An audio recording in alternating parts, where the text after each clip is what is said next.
माधवराव सिंधिया के पिता और ये जो लड़का है ना, क्या नाम है इसका, ज्योतिराज सिंधिया का दादा, ये सिंधिया हो सारा उन्हीं का था। और पहला डिपो जो हुआ वो राजघाट से हुआ और ये उनकी ट्रांसपोर्ट थी। उनकी ट्रांसपोर्ट को सरकार ने फिर मतलब कि 1948 में ऑक्युपाई किया और इसको DTS बना दिया, दिल्ली रोड ट्रांसपोर्ट सर्विस। और उसके बाद 1952 में फिर इसको Delhi road transport corporation act, ध्यान रखना है मैं जो शब्द बोल रहा हूँ कि ये हम किसके नौकर हैं, कानून के नौकर हैं।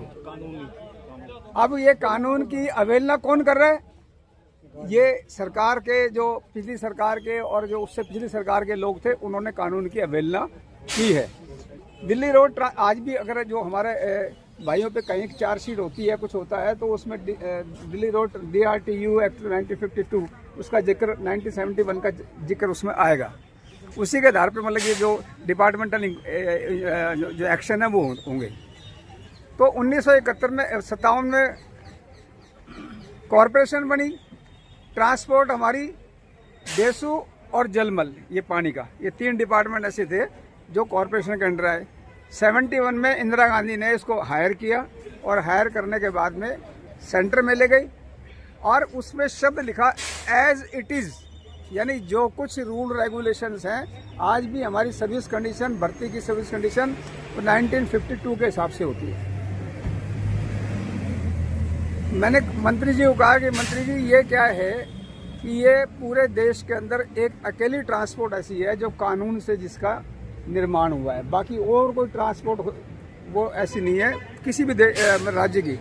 केवल दिल्ली रोड ट्रांसपोर्ट कॉरपोरेशन ऐसी है जिसके माध्यम से DTC का निर्माण हुआ है और उसके अंदर कहीं भी कॉन्ट्रैक्ट शब्द नहीं है। कॉन्ट्रैक्ट ये इलीगल है सारा। आपकी जानकारी में ये भी ला दूं कि पहले 2009 में एशियन गेम आई थी, उससे पहले ये 2007 में पायलट प्रोजेक्ट जो चालू हुआ सुभाष प्लेस का, 6 नवंबर 2007 को पहली गाड़ी मतलब कि सुभाष प्लेस से निकली थी लो फ्लोर की, ये जो। तो उसके बाद ये शीला दीक्षित ने क्या किया, एक छोटे से ऑर्डर से, ये फाइनेंशियल क्राइसिस है इस नाते से इनको, उससे पहले मतलब कि कॉन्ट्रैक्ट पे थे, कॉन्ट्रैक्ट मतलब ठेकेदार के माध्यम से। अभी आप ठेकेदार के नौकर नहीं हो, अभी दिल्ली सरकार के नौकर हो।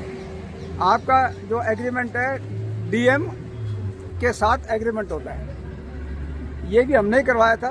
क्यों नहीं, पहले तो क्या था कि 1 रुपये किलोमीटर पे देके उनको मतलब कोई ना कोई ESI थी, ना PF था, ना कुछ था, ना कोई वर्दी थी, ना कोई आई कार्ड। आजकल कम से हमारे पास आई कार्ड तो है, हमारी ESI तो है, PF तो कट रहा है हमारा।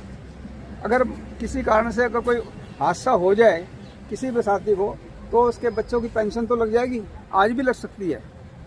तो इसलिए ये जो है मैंने समझाया कि ये Delhi road transport corporation act है, इसमें कहीं भी कॉन्ट्रैक्ट का शब्द नहीं है। और ये जो कॉन्ट्रैक्ट लेबर एक्ट 1970 का है, उसकी परिभाषा में लिखा हुआ है कि 365 दिन चलने वाला कोई भी कार्य और 24 घंटे चलने वाला परमानेंट नेचर वर्क, ये परमानेंट नेचर वर्क है। सारा दिन रात भर भी पहिया चलता है हमारा, दिन में भी चलता है और 365 दिन चलता है। केवल एक दिन आधी छुट्टी होती है, होली वाले दिन, जैसे दिन रंग होता है उस दिन बस आधी, वो भी आधी के बाद फिर चालू रहती है। तो इसलिए इस पर कॉन्ट्रैक्ट हो नहीं सकता। ये बच्चे आए थे मेरे पास, मगर तुम राइट दिशा में नहीं जा रहे, मांग तुम्हारी राइट है लेकिन राइट दिशा में तुम नहीं हो। ताकत आधी इधर खींच रहे हैं, आधी इधर खींच रहे हैं, तो ना वो ताकत इसमें लग रही, ना वो ताकत इसमें लग रही। तो इसलिए क्या है, ये जन सुनवाई के माध्यम से आपका आज ये कार्यक्रम मतलब कि हुआ है। और आज जो आपके लोगों ने, पंकज जी ने और सबने मिलकर जो ये रखा, मुझे आशा और विश्वास है, मैं समझा भी आया उसे, क्योंकि वो मेरे टाइम के वो विरमानी जी, उनका अब ध्यान आ गया मेरे को, क्योंकि वो उनके खुराना जी के PS थे। और ये जो कोठी है ये खुराना जी को नाम हुई थी और उन्होंने मतलब कि फिर BJP को कन्वर्ट कर दिया। इस नाते से मैं आपसे ये कह रहा हूँ कि मैंने एक बात और रखी, जब तक कुछ ना हो तो सुप्रीम कोर्ट का बहुत सारे डिसीजंस हैं, उसमें समान काम समान वेतन, तो कम से कम मतलब कि तब तक आप स्टडी कर लो, स्टडी करके जो उसमें बढ़िया रास्ता निकले उस रास्ते को निकाल लो। तब तक ये जो समान काम समान वेतन का जो फार्मूला वो लागू करके और तनख्वाह इंक्रीज कर दो। जब तक परमानेंट नहीं कर सकते तब तक ये कर दो। हमारा बेसिक डीए समान काम समान वेतन वो लागू कर सकते हैं। वो इनको ज्यादा देर का काम अच्छा, नहीं। बाकी मंत्री जी ने बड़ा ध्यानपूर्वक सुना है। उन्होंने कहा कि अगर मेरा डिपार्टमेंट होता तो मैं तुरंत फोन करके अभी सारी रिपोर्ट ले लेता, लेकिन मैं क्या है कि आपकी ये आज सुनवाई मैंने करी है। दिल्ली गवर्नमेंट ने तय किया ना कि भाई एक मंत्री हर सैटरडे को यहाँ बैठेगा, तो आज मेरा कैबिनेट मिनिस्टर, तो मेरी जिम्मेदारी में आप लोग आए हो, मैंने आपकी बात सुन ली।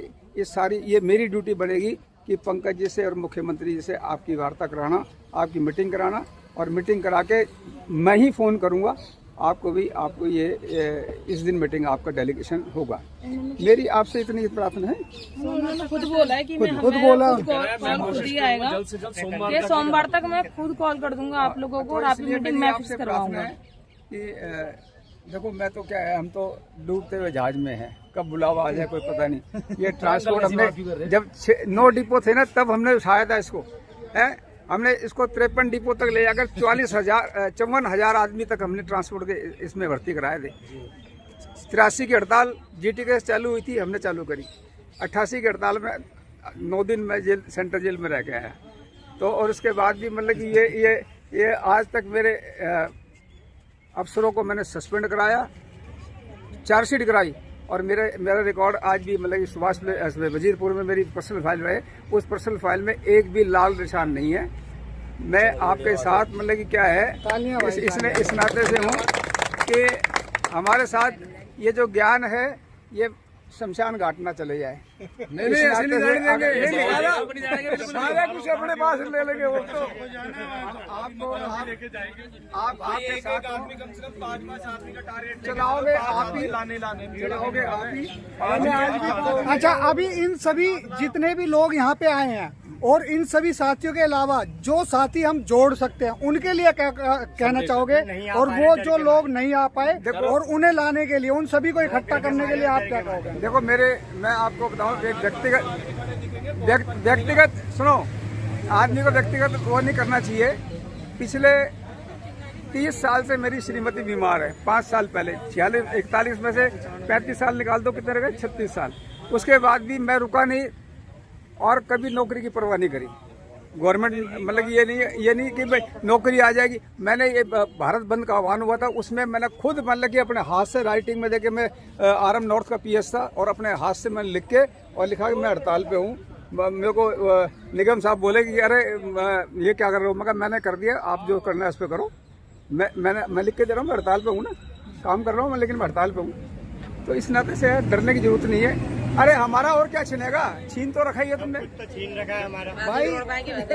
भाई मैं भी सभी साथियों से ये कहना चाहता हूँ, जितने भी मेरे साथ यहाँ पे साथी आए हैं और इसके अलावा जो भी साथी मेरे साथ जुड़ना चाहता है, या मेरे पर्सनल के साथ नहीं, ये जितने सभी साथी आए हैं अपने हक के लिए, सभी साथी जुड़ोगे ना तो आप सभी के लिए आने वाले 2-3 महीने बहुत अच्छे रहेंगे। और सभी साथी अगर जुड़ जाएंगे तो ये हमारी एकता की ताकत होगी, और जो काम हमें साल भर लगेगा कराने में, वो 2-3 महीने में काम हो जाएगा हमारा। मेरी आपसे प्रार्थना है, आप सहयोग मांगोगे तो मैं सहयोग आपको जरूर दूंगा। अब ये बताओ, आप सभी साथी इनके साथ तैयार हैं भाई? जो ये सहमत हो सभी साथी भाई? बोलो भाई, सारे भाई आ जाओ। ठीक है, अंकल जी की बात गलत तो नहीं लगी? ऐसे 2-4 बुजुर्ग मिल जाता हमारा। अच्छा, दूसरी और एक और हम बुजुर्ग के नाते मतलब कि एक संगठन चलाते हैं, है ना। अगर हमारे को कहीं धरना प्रदर्शन करना पड़े तो आप केवल भीड़ जुटाना, बाकी सारा काम हम करेंगे। धन्यवाद। हमारे काम के लिए धरना प्रदर्शन की बात हो रही है यहाँ पे। अगर वहाँ कहीं धरना प्रदर्शन भी हो, भूख हड़ताल भी हो, तो हमारे लेटर पे हम आपके साथ आगे खड़े होंगे, आप पीछे खड़े होंगे। बहुत बहुत धन्यवाद।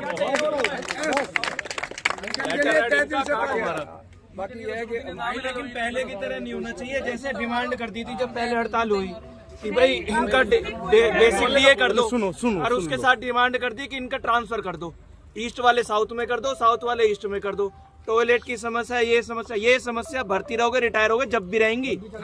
भाई हमारे लिए हमारी केवल एक ही समस्या, आर्थिक समस्या। बस हमारी हमारी दो मांगे हैं, हमारी 2 मांगे ये पढ़ के सुना देंगे अभी जो हमने लिख रखा है। और जिसको नहीं पता वो तीसरी मांग कुछ भी नहीं है हमारी। पढ़ के सुना दो भाई। ले रखी है हम लोगों ने। आप अपनी ये 2 मांगे पढ़ के बता दो। अरे 2 मांग ऐसे बता देना। 2 मांगे तो हमारी हुए ना, ये है हमारा ग्रेड पे है, समान काम समान वेतन है, यही हम 60 साल की हमने जॉब की है। देखो सबसे बड़ी समस्या हमारे साथ क्या आ रही है, हमें 843, तो हमारे लिए ये है कि हमारा वेतन बढ़ जाए। वेतन कैसे बढ़ेगा? बेसिक, ग्रेड पे और डीए अगर हमारा लागू हो जाता है तो कुछ एक सम्मानजनक, एक मेहनताना हमें मिलना शुरू हो जाएगा। उसके साथ साथ हर साल कॉन्ट्रैक्ट रिन्यू होता है। कुछ मेरे भाई 15 साल पुराने भी होंगे, तो वो 15 साल हो गए उनको कॉन्ट्रैक्ट रिन्यू कराते कराते। डर रहता है, तलवार रहती है सर के ऊपर कि भाई कभी भी नौकरी जा सकती है। मुझे 4 साल हुए हैं कुल, मेरे को ज्यादा समय नहीं हुआ है। अरे भाई सुन लेगा तो बड़ी बात है, फिर अपनी बोल लियो, जितना यहीं आके बोल लियो, ठीक है। तो 60 साल की जॉब की सिक्योरिटी हमें चाहिए। हम अपना हक मांग रहे हैं, हम कुछ और नहीं मांग रहे हैं। इस बात से सहमत हो भाई कि बेसिक ग्रेड पे डीए लागू हो जाए और 60 साल की जॉब की हमें सिक्योरिटी मिल जाए। पक्का होना ना होना वो समय की बात है, पहले ये 2 चीज तो ले ले। एक चीज और जोड़ लो। बेसिक क्या है, सुनो, एक मिनट बेटा सुनो। क्या है कि दिल्ली गवर्नमेंट साल में 2 बार मिनिमम वेज बढ़ाती है, ठीक है ना, डीए, वो डीए बढ़ाती है। आप उसकी डिमांड कर रहे हो। मैं ये कह रहा हूँ कि परमानेंट नेचर का जो कंडक्टर है उसके जो समान जो वेतन है उस पे हमको बेसिक और डीओ दो ना। हाँ तो वही ये इससे ये कहलाते हैं। हमारा क्या है कि परमानेंट नेचर वर्क का जो अगर कंडक्टर है उसकी जो बेसिक है उसका जो डी है उसके हिसाब से हमको दो। हमारे अंकल जी जो मॉडिफिकेशन जो है आप थोड़ा सा हम चेंजेस कर देंगे, आप जैसा बताएंगे ना हम चेंजेस कर देंगे, ठीक है ना। उसमें 5 रुपए 4 रुपए